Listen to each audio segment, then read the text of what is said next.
Hey everybody, welcome to the League of Leagues, name pending.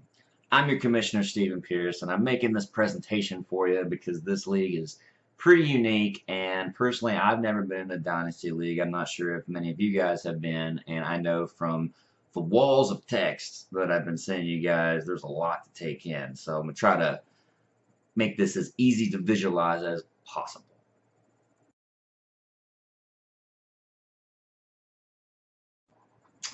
In this league, we will be starting with 12 teams. Figure that's a good number, so everybody has some pretty decent teams because we will have very deep bench spots with this being a Dynasty League. Each team will have 15 bench spots. The starting lineup will be one quarterback, two running backs, three receivers, one tight end, two flex, and one super flex. Which, if you don't know what a super flex is, a super flex includes running back, receiver, tight end, and quarterback. So yes, you will be able to start two quarterbacks in your starting lineup if you feel. Possibilities are endless. You can do any kind of combination you like. You could do technically 5 running backs. We had 5 running backs, which is unlikely, but possible. You could do, let's see, 3. You could technically do 6 receivers or mix and match. Who knows? Go crazy with it. But that is the starting lineup.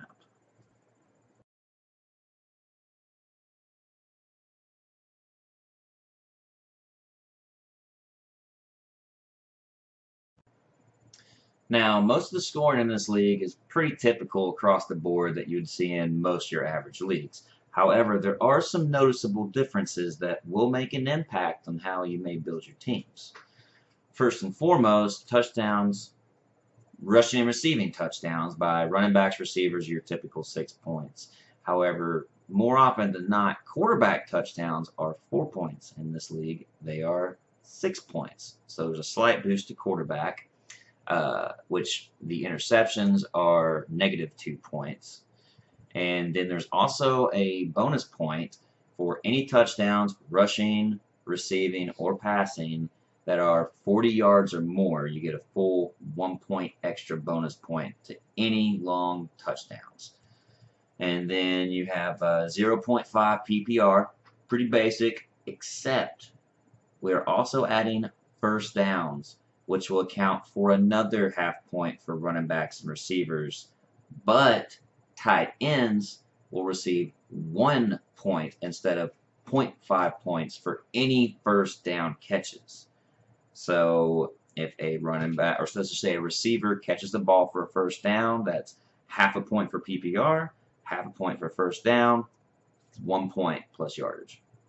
Now, if a tight end catches the first down, that's 1 point plus the PPR, so that's 1.5 points plus the yardage. So tight ends get a little boost. And then the rest of it, you can check the league page. Like I said, the rest of it's pretty basic. There's also bonuses for any long plays of 40 yards or more, whether it's not a touchdown or not. That's a half point.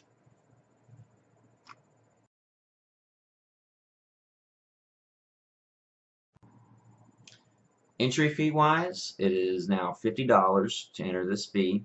I know with this being a Dynasty League, there's a lot for all of us to learn, a lot for me to learn in the process, and I don't want somebody to feel so intimidated to get into something that's already kind of a lot, it's just a lot different than your normal league. So entry fee is $50.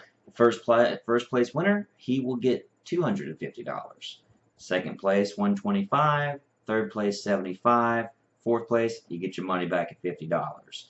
And this all includes the $90 for my fantasy league, which is the site we'll be hosting this on. Unfortunately, it's not free like Yahoo and such, but it's also the only website that will do what we're trying to do. And then we'll also have $10 set aside for web hosting, simply so we can just get to our league that much easier, because the links are a little strange. You guys have to get used to navigating the website. It's not that difficult. But anyways, that is where all of your money is going. Now, the only thing I don't like about a lot of 12-team leagues is usually 6 teams make the playoffs.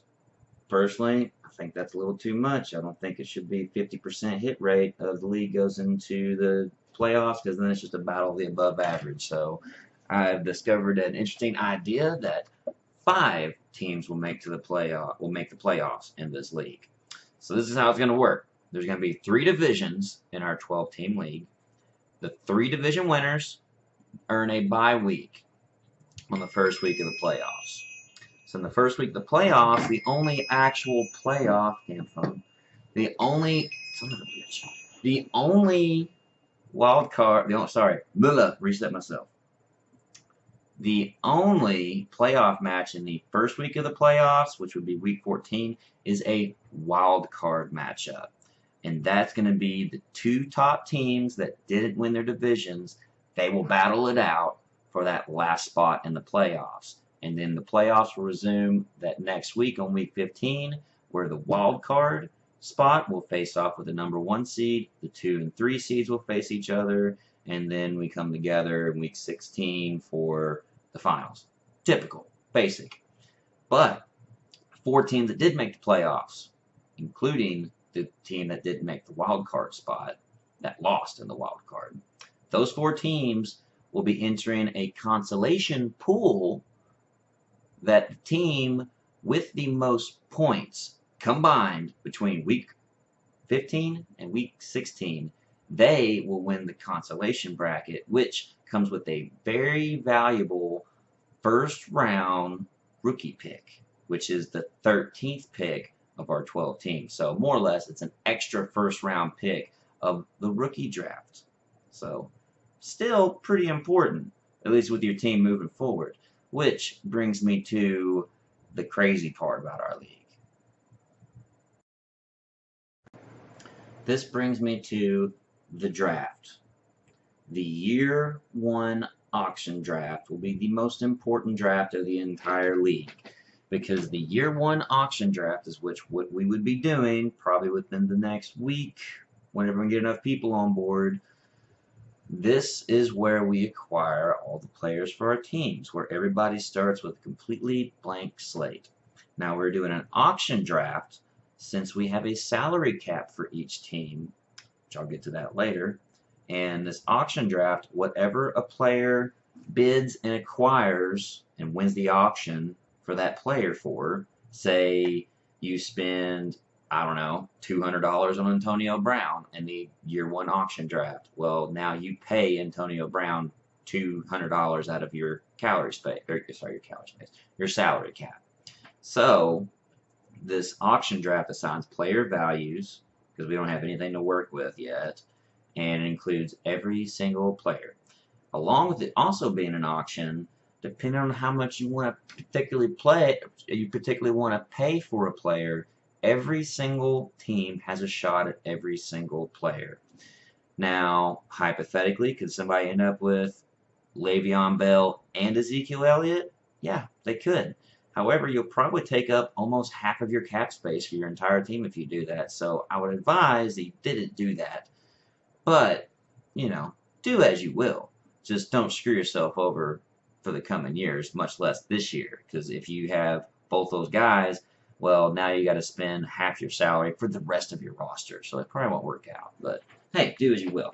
Anyways, next year there will be 2 drafts. There will be a rookie draft, which will be NFL style. I'll get to that later.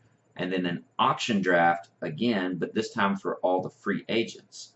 So what will happen is around first week or so of August, or maybe the 3rd preseason week of August, we can figure this out later, there will be a rookie draft, which the way that will be determined as far as order goes is for the last 4 picks, aka 9 through 12, that will be the 4 playoff teams, and will be in order of their finish, aka the winner of the league has the last pick, NFL style. And then the next 4 picks 4 through 8, will be the people that made the consolation bracket. However, that will be randomized. And then, predictably, the 4 picks 1 through 4 will be the last 4 teams that didn't make the consolation brackets. The 4 worst teams in the league. However, to encouraging no tanking, those teams will also be randomized. So that's how the rookie draft will work. And then you'll draft your rookies, and when it's that time of the year, you will be able to go over your cap space temporarily in time for the free agency auction draft. So to get under that draft, you're going to have to cut some players and such. So when that free agency auction draft gets here, that's how you acquire free agents that may have hit the market, because maybe somebody decided they didn't want to pay Le'Veon Bell all that money they spent last year on the auction, and so on and so forth. Well, now all the teams can bid on them, and again, just like the year one draft, whatever you acquire them for, that is what you'll be paying for them. So this will keep teams from not just completely shooting themselves in the foot each year, or especially this year one draft, and picking a bunch of terrible picks, because there will be very valuable rookie draft picks, and there will be very valuable free agents that are out there that can rebuild your team and bring it right back to the top, if you happen to screw yourself this first year. And now we get to the crazy part of the league, the salary cap. Now, previously I mentioned and I talked about in the messages about having contracts and contract extensions and all that such. We're throwing contracts out in the trash can, simply because it became a little overly complicated, and it's a lot to keep up with that the website won't necessarily keep up with. And just to help simplify things, we are only going to stick to a salary cap with all of our teams. So what does a salary cap mean? Each team will have $1,000 salary cap. Now, when we make all those picks in this year one auction draft, well, whatever amount of money that you get those players for, that will affect your salary cap. Now, if you will be allowed to go over your salary cap through transactions, trades, whatever. However, if your cap space exceeds the cap limit, you will not be able to submit a starting lineup. The system will lock you out until you cut people or trade or whatever you got to do to get your team out of the cap space.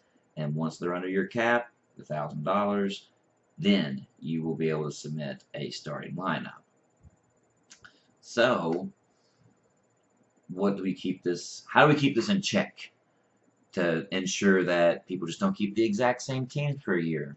Well, with each year, every single player that is on a contract, every single player that's on somebody's team, their salary will increase by 10% or $10, whichever of the two of them is higher.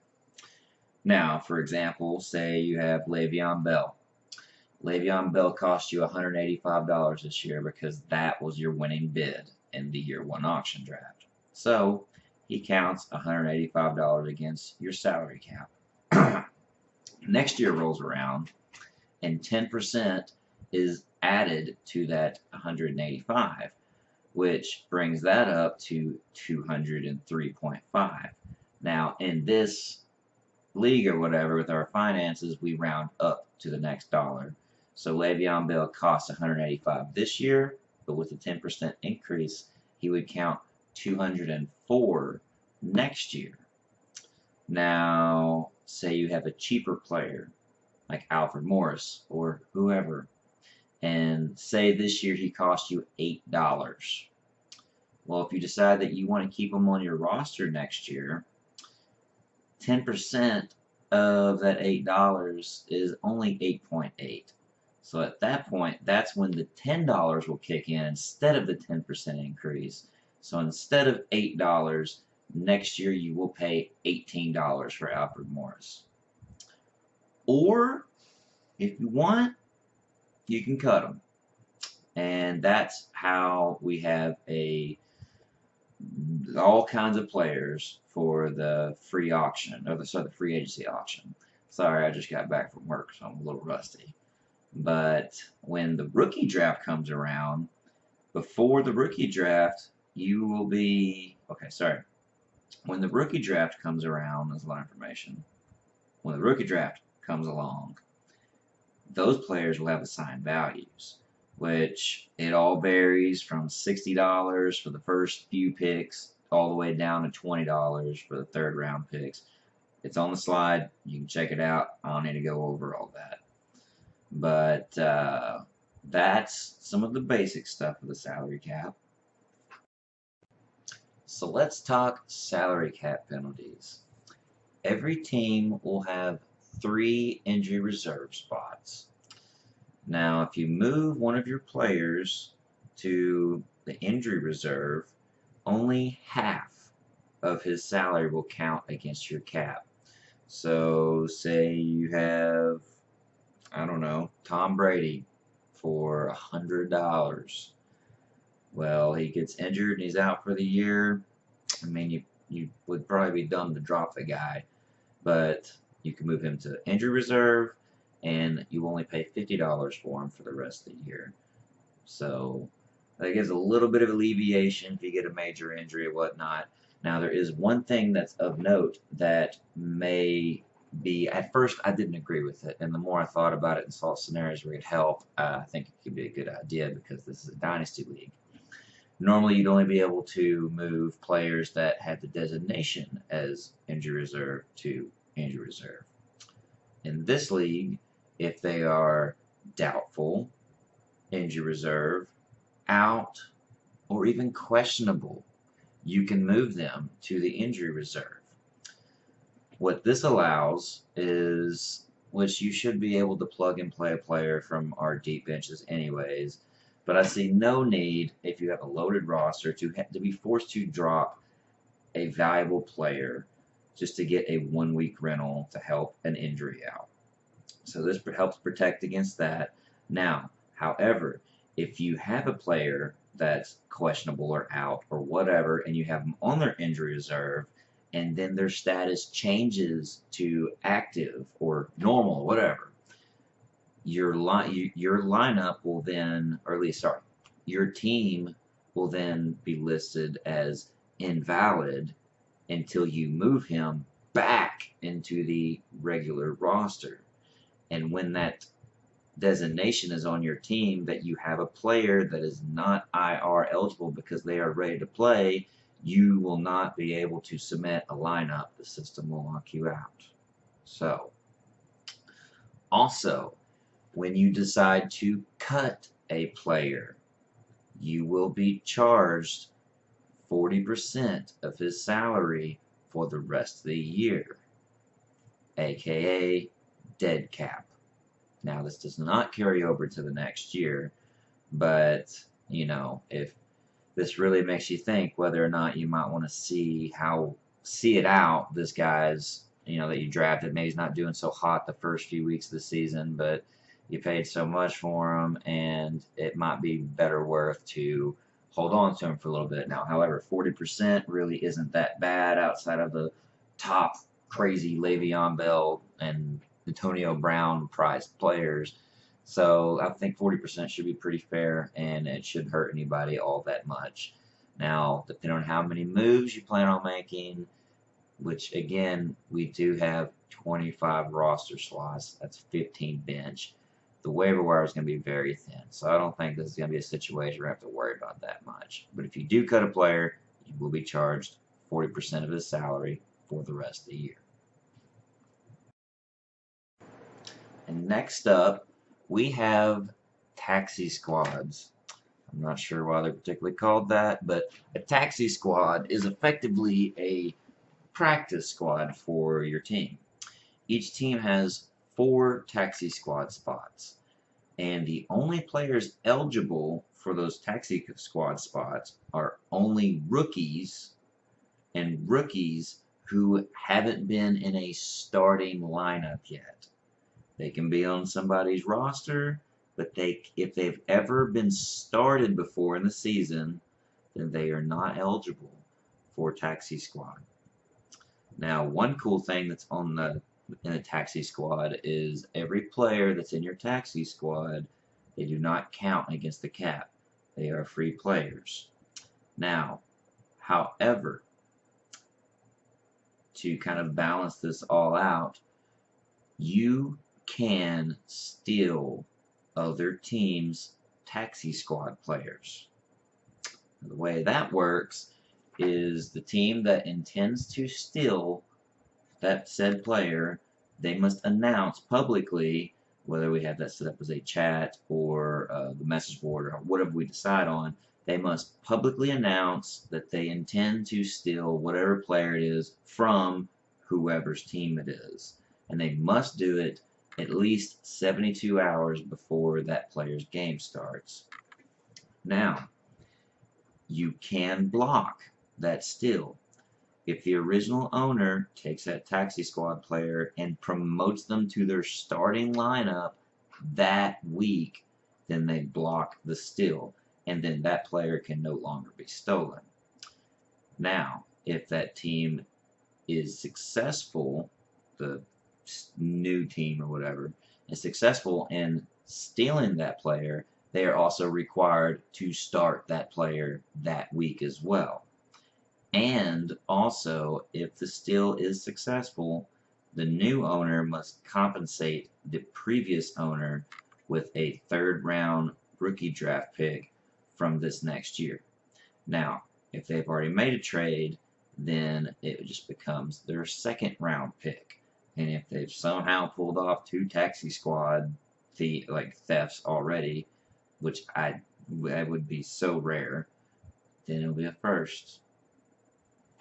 So, more often than not, the players that are on everybody's taxi squad are not going to be startable players. They're really there for value in seeing them develop and kind of just putting a flyer out on a very underdeveloped player in case they become something. You can quickly switch them to your roster and, nobody can do anything from that point.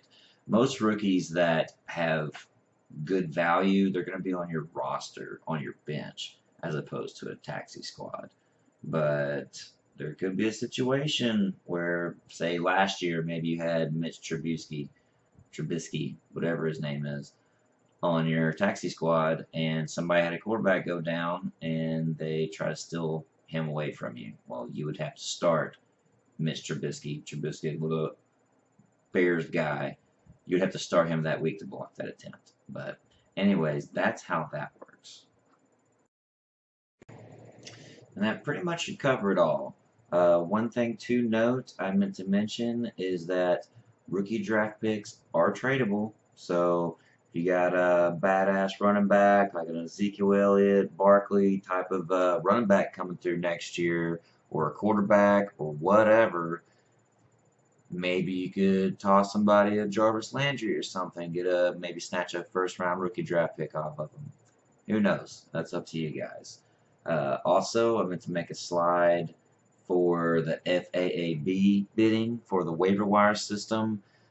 Quick summary of that is instead of waivers, everybody will have a separate $400 bidding money, I guess we can call it an account, and when somebody's on the waiver wire that you guys want to pick up, you'll put in a bid for it, and then if anybody else wants them, they'll put in a bid, and so on and so forth, which you will not be able to see how much money people are bidding on this player, and whoever wins that auction, that money will come out of their bidding account, so it's possible you could run out of that $400 bidding over the year. You probably want to be smart about it, and then whatever that player is won for in that waiver wire FAB bidding, that will be his salary that will count against your salary cap, which it's a soft salary cap, so if it puts you over your cap space, you'll be able to cut somebody after you acquire that new player. But sorry, I meant to make a slide, but it's really early in the morning / late after work, and I'm just going to go ahead and call that good. If you guys got any questions about the FAAB bidding or anything else with this league, it's going to be really cool being in a Dynasty league. You have things like guys that are coming through the ranks that normally be a waiver wire gem. Instead, they're most likely going to be on somebody's roster. Say like a David Johnson in his rookie year, or Odell Beckham when he was out for the first month of the season in his rookie year, and then they just came out of nowhere, and all of a sudden maybe you drafted them and you're only paying like $5 for them, and you just set yourself up for success for the next 2 or 3 years. Who knows? Somebody's going to get something like that. But anyways, I'm rambling. I'm delirious. If you guys got any questions, let me know. Click.